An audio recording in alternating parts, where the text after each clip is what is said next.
આધિદૈવિક, આધિભૌતિક અને આધ્યાત્મિક આ ત્રણ પ્રકારના દુઃખ છે. એમાંનું પહેલું જે દુઃખ છે તે આધિદૈવિક છે. દેવતાઓ દ્વારા જે આપણે વિઘ્ન આવે એ આધિદૈવિક દુઃખ.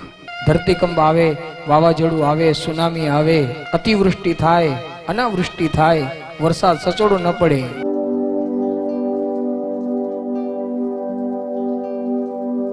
પ્રભુ વિશ્વની ઉત્પત્તિ, સ્થિતિ અને લય તો કરે છે, પણ ત્રણ પ્રકારના તાપ, સંતાપને પણ દૂર કરે છે. આધિદૈવિક, આધિભૌતિક અને આધ્યાત્મિક આ ત્રણ પ્રકારના દુઃખ છે. એમાંનું પહેલું જે દુઃખ છે તે આધિદૈવિક છે.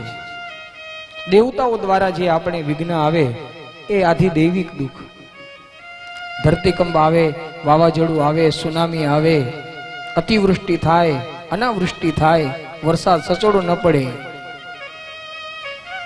જે પણ દેવતાઓ દ્વારા વિઘ્ન કરવામાં આવે એને આધિદૈવિક દુઃખ કહેવાય. બીજું જે દુઃખ છે તે આધિ ભૌતિક દુઃખ છે. ભૌતિક સંસાધનો દ્વારા જે આપણે કષ્ટ થાય છે એ આધિ ભૌતિક. ગાડી તો છે પણ એ ગાડીમાં પંચર પડી ગયું છે, હવે ટાયર કેમ બદલાવવું? કાલે વાત, ડ્રાઈવર આવશે પોતે બદલાવી દેશે. સુખ અને સુવિધાના સાધનોથી જે આપણને દુઃખ થાય એ આધિ ભૌતિક. અને ત્રીજું જે દુઃખ છે તે આધ્યાત્મિક દુઃખ છે. અને આ બધા છે ને એકબીજાથી ચડતા દુઃખો છે. ધરતીકંપ રોજ ના આવે, વાવાઝોડું રોજ ના આવે, એક લાંબા સમય પછી આવા બધા દુઃખો આવે છે. એના પછી થોડાક નજદીકમાં દુઃખ આવે છે આધિ ભૌતિક. ગાડીમાં કાંઈ રોજ પંચર ન પડે, ગાડી રોજ ન બગડી જાય. તો એ જે દુઃખ છે એ દુઃખનું નામ છે આધિ ભૌતિક દુઃખ.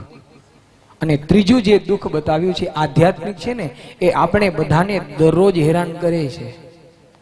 અને એ ત્રીજું જે દુઃખ છે તે છે ઈર્ષા, દ્વેષ, રાગ.